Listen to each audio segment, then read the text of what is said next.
नमस्कार। तो आज हम बिटकॉइन के बारे में बात करेंगे और समझेंगे कि बिटकॉइन क्या होता है और वो कैसे काम करता है। बिटकॉइन को आप छू नहीं सकते क्योंकि बिटकॉइन एक डिजिटल करेंसी है। बिटकॉइन जनवरी 2009 में रिलीज हुई थी, जिसे सतोशी नाकामोटो नाम के शख्स या ग्रुप ने इन्वेंट किया है। लेकिन अभी तक किसी के भी पास सतोशी नाकामोटो के बारे में पुख्ता जानकारी नहीं है। सतोशी नाकामोटो के बिटकॉइन लाने के पीछे दो मेन मकसद थे। पहला, ट्रांजैक्शन करते वक्त मीडिएटर यानी मध्यस्थ को हटाना। जब भी हम किसी को ऑनलाइन पैसे ट्रांसफर करते हैं तब बैंक थर्ड पार्टी यानी मध्यस्थ का काम करती है। बैंक चेक करती है कि जितने पैसे आप ट्रांसफर कर रहे हो उतने पैसे आपके अकाउंट में है या नहीं, और बाकी कुछ डिटेल्स चेक करके बैंक उस ट्रांजैक्शन को अप्रूव करके पूरा करती है। वही बिटकॉइन दुनिया की पहली डिसेंट्रलाइज्ड डिजिटल करेंसी है जो बिना किसी थर्ड पार्टी यानी मध्यस्थ के काम करती है। बिटकॉइन का कोई ओनर नहीं है, ना ही किसी अथॉरिटी या गवर्नमेंट एजेंसी का इस पर नियंत्रण है। Bitcoin peer to peer network में काम करता है, जिसमें बिटकॉइन का लेन देन सीधे आपके और जिसके साथ आप ट्रांजैक्शन कर रहे हो उसके बीच होता है। और दूसरा, ट्रांजैक्शन चार्जेस को कम करना। जब हम क्रेडिट कार्ड के जरिए पेमेंट करते हैं तो कई बार हमें 1 to 2% चार्जेस लगते हैं, और जब हम विदेश में पैसे भेजते हैं तब बैंक हमसे अच्छी खासी ट्रांजैक्शन फीस चार्ज करते हैं। वही बिटकॉइन में ट्रांजैक्शन फ़ी बहुत कम होती है। चलो तो अब हम समझते हैं कि बिटकॉइन कैसे काम करता है। बिटकॉइन में इन्वेस्ट करने के लिए सबसे पहले आपको बिटकॉइन वॉलेट बनाना होगा। इंडिया में ज़ेपे, यूनोकॉइन, कॉइन सिक्योर एटसेट्रा इन जैसे कई सारे बिटकॉइन वॉलेट प्रोवाइडर्स और बिटकॉइन एक्सचेंजेस हैं जिनके साथ आप अपना बिटकॉइन वॉलेट बना सकते हो। हर बिटकॉइन वॉलेट का अपना एक एड्रेस होता है। बिटकॉइन वॉलेट का एड्रेस आपके बैंक अकाउंट नंबर की तरह होता है। तो अगर आपके दोस्त को आपको कुछ बिटकॉइंस भेजने हैं तो उसे आपके बिटकॉइन एड्रेस पर वो बिटकॉइंस भेजने होंगे। हर बिटकॉइन वॉलेट की एक पब्लिक की और एक प्राइवेट की होती है। जब आप कोई ट्रांजैक्शन करते हो यानी किसी को बिटकॉइंस भेजते हो तब उस ट्रांजैक्शन के साथ आपकी डिजिटल सिग्नेचर जनरेट होती है। उस डिजिटल सिग्नेचर की मदद से नोड्स उस ट्रांजैक्शन को वेरीफाई करते हैं। नोड्स मतलब कंप्यूटर्स जो बिटकॉइन नेटवर्क से जुड़े होते हैं। जब आप किसी को 10,000 रुपये का चेक साइन करके देते हो तो बैंक पहले वेरीफाई करती है कि वो सिग्नेचर आप ही की है या नहीं, और आपके बैंक अकाउंट में 10,000 रुपये है या नहीं। इसी तरह जब आप किसी को बिटकॉइन भेजते हो तो आपकी डिजिटल सिग्नेचर की मदद से नोड्स वेरीफाई करते हैं कि जितने बिटकॉइंस आप भेज रहे हो उतने बिटकॉइंस आपके पास है या नहीं, आपके पास उन बिटकॉइंस की प्राइवेट की है या नहीं। इसके साथ कुछ बाकी डिटेल्स भी चेक करते हैं। बिटकॉइन में ब्लॉकचेन टेक्नोलॉजी यूज होती है। ब्लॉकचेन मतलब एक पब्लिक लेजर होता है। जैसे कोई बिजनेसमैन यानी व्यापारी अपने सारे ट्रांजैक्शंस का हिसाब किताब अपनी खाता बही में रखता है, उसी तरह बिटकॉइन के जितने भी ट्रांजैक्शंस होते हैं उनका रिकॉर्ड ब्लॉकचेन में होता है। बिटकॉइन की ब्लॉकचेन में आपको बिटकॉइन के सबसे पहले ट्रांजैक्शन से लेकर अभी रिसेंटली जो ट्रांजैक्शन हुआ है वो सारे ट्रांजैक्शंस देखने मिलते हैं। अपनी खाता बही में नए ट्रांजैक्शंस की एंट्री करने का काम वो बिजनेसमैन खुद करता है या उसके एम्प्लॉयज़ करते हैं। वही ब्लॉकचेन में नए ट्रांजैक्शंस को ऐड करने का काम माइनर्स करते हैं। जब हम माइनिंग का नाम सुनते हैं तब हमारे दिमाग में हीरे की या कोयले की माइनिंग आती है। कोयले या हीरे के माइनर्स को कोयला या हीरा माइन से ढूंढ के निकालना होता है। वही बिटकॉइन माइनर्स को बिटकॉइन ढूंढ के निकालने नहीं होते। उनका काम होता है कि ब्लॉकचेन यानी पब्लिक लेजर को मेंटेन करना, और अपनी इस सर्विस के बदले में माइनर्स को रिवॉर्ड्स में बिटकॉइंस और ट्रांजैक्शन फी मिलती है।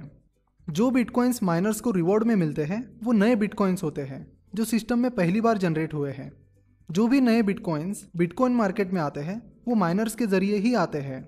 नए बिटकॉइन सिस्टम में आने का यही एक तरीका है। माइनिंग के लिए बहुत ज़्यादा कंप्यूटेशनल पावर लगती है, इलेक्ट्रिसिटी भी ज़्यादा लगती है और स्पेशल हार्डवेयर्स लगते हैं। जैसे कि हम डॉक्यूमेंट्स को फाइल में रखते हैं वैसे ही बिटकॉइन ट्रांजैक्शंस को ब्लॉक में रखा जाता है, और जब कोई फाइल डॉक्यूमेंट से भर जाती है तब आपको अपने नए डॉक्यूमेंट्स किसी दूसरी फाइल में रखने होते हैं। इसी तरह बिटकॉइन के सारे ट्रांजैक्शंस को आप एक ही ब्लॉक में नहीं रख सकते। फिलहाल बिटकॉइन के एक ब्लॉक की साइज़ 1 MB है, इसीलिए एक ब्लॉक में कुछ लिमिटेड ट्रांजैक्शंस ही रखे जाते हैं। और जब कोई ब्लॉक ट्रांजैक्शन से भर जाता है तब नेक्स्ट ट्रांजैक्शंस को नए ब्लॉक में रखा जाता है। हर ब्लॉक में उसके पहले वाले ब्लॉक का रेफरेंस होता है, और जो नया ब्लॉक अभी बना है उसका रेफरेंस नेक्स्ट ब्लॉक में यूज़ किया जाता है। इस तरह ब्लॉक्स की एक चेन बन जाती है, इसीलिए इसे ब्लॉकचेन कहते हैं। इस तरह ब्लॉकचेन में आपको अब तक हुए सारे ट्रांजैक्शंस देखने मिलते हैं। मतलब ये खाता बही है जिसमें आप आज तक हुए बिटकॉइन के सारे ट्रांजैक्शंस देख सकते हो। अगर आपके पास 2 बिटकॉइंस है तो वो 2 बिटकॉइंस आपके पास कहाँ से आए, और जिन्होंने आपको वो 2 बिटकॉइंस भेजे हैं उनके पास ये 2 बिटकॉइंस कैसे आए। इस तरह जब से वो बिटकॉइन सिस्टम में आए हैं तब से लेकर उनके सारे ट्रांजैक्शंस की हिस्ट्री पब्लिक लेजर में होती है। बिटकॉइन की हिस्ट्री में हुए पहले ट्रांजैक्शन से लेकर अभी किए गए रिसेंट ट्रांजैक्शन तक ऐसे सारे ट्रांजैक्शंस की हिस्ट्री आपको ब्लॉकचेन में मिल जाएगी। नाउ ट्रांजैक्शंस को ब्लॉक में डालने के बाद माइनर को उस ब्लॉक को सील करना होता है ताकि बाद में कोई भी उन ट्रांजैक्शंस को मैनिपुलेट ना कर सके, यानी उन ट्रांजैक्शंस के साथ छेड़छाड़ ना कर सके। और ब्लॉक को सील करने के लिए माइनर्स को माइनिंग सॉफ्टवेयर की मदद से एक बहुत डिफिकल्ट पजल सॉल्व करना होता है। पजल सॉल्व करने के बाद वो ब्लॉक बिटकॉइन नेटवर्क में पब्लिश हो जाता है, जहाँ पर नोड्स उस ब्लॉक को वेरीफाई करते हैं और फिर वो ब्लॉक ब्लॉकचेन में ऐड हो जाता है। जो माइनर सबसे पहले सक्सेसफुली पजल सॉल्व करता है उसे इनाम में फिलहाल 12.5 बिटकॉइंस मिलते हैं, और जो ट्रांजैक्शंस उस ब्लॉक में होते हैं उनकी ट्रांजैक्शन फीस भी मिलती है। लगभग हर 4 साल में रिवॉर्ड में मिलने वाली बिटकॉइंस की संख्या आधी हो जाती है। 2009 में जब बिटकॉइन स्टार्ट हुआ था तब एक ब्लॉक माइन करने पर माइनर्स को 50 बिटकॉइंस मिलते थे। फिर नवंबर 2012 में ये संख्या 50 बिटकॉइन से आधी होकर 25 बिटकॉइन हो गई, और आज एक ब्लॉक माइन करने पर 12.5 बिटकॉइंस मिलते हैं। सारे माइनर्स एक दूसरे से कम्पीट करते हैं। अगर माइनर सबसे पहले वो पजल सॉल्व नहीं कर पाता है तो उसकी सारी मेहनत पानी में जाती है। माइनिंग प्रोसेस को जानबूझकर कॉम्प्लेक्स बनाया गया है और ये बिटकॉइन की डिज़ाइन का ही एक हिस्सा है। जब माइनर सबसे पहले पजल सॉल्व करता है तो उसके बाद वो ब्लॉक बिटकॉइन नेटवर्क में पब्लिश किया जाता है। फिर नोड्स यानी नेटवर्क के कंप्यूटर्स उस ब्लॉक को वेरीफाई करते हैं और उसके बाद वो ब्लॉक ब्लॉकचेन में ऐड हो जाता है। इसीलिए बिटकॉइन माइनर्स ग्रुप बनाकर ग्रुप में माइनिंग करते हैं ताकि जीतने की प्रोबेबिलिटी बढ़े, और जो भी बिटकॉइंस और ट्रांजैक्शन फीस उन्हें मिलती है उसे वे आपस में बांट लेते हैं। तो जैसे ही आप बिटकॉइन का ट्रांजैक्शन करते हो और सेंड बटन पर क्लिक करते हो तो वो ट्रांजैक्शन बिटकॉइन नेटवर्क में जाएगा, और फिर नोड्स उस ट्रांजैक्शन को आपके डिजिटल सिग्नेचर की मदद से वेरीफाई करेंगे, और फिर माइनर्स वेरीफाइड ट्रांजैक्शन को एक ब्लॉक में डालते हैं और फिर उस ब्लॉक को सील करते हैं, जिसके लिए उन्हें एक डिफिकल्ट पजल सॉल्व करना होता है।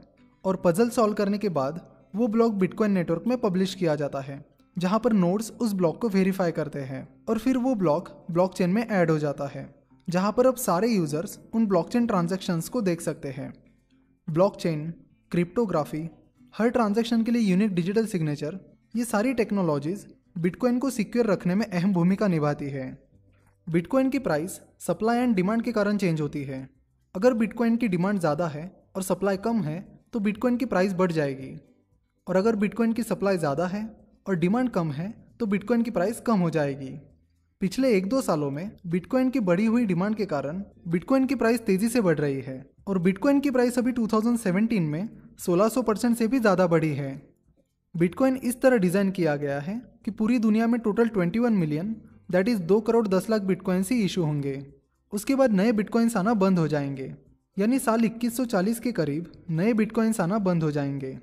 आप ज़ेप पे, यूनोकॉइन, कॉइन सिक्योर एट्सेट्रा इनके मोबाइल ऐप के जरिए अपना बिटकॉइन वॉलेट बनाकर बिटकॉइन बाय और सेल कर सकते हो। एक बिटकॉइन की प्राइस अभी दिसंबर 2017 में 14 लाख से भी ऊपर है।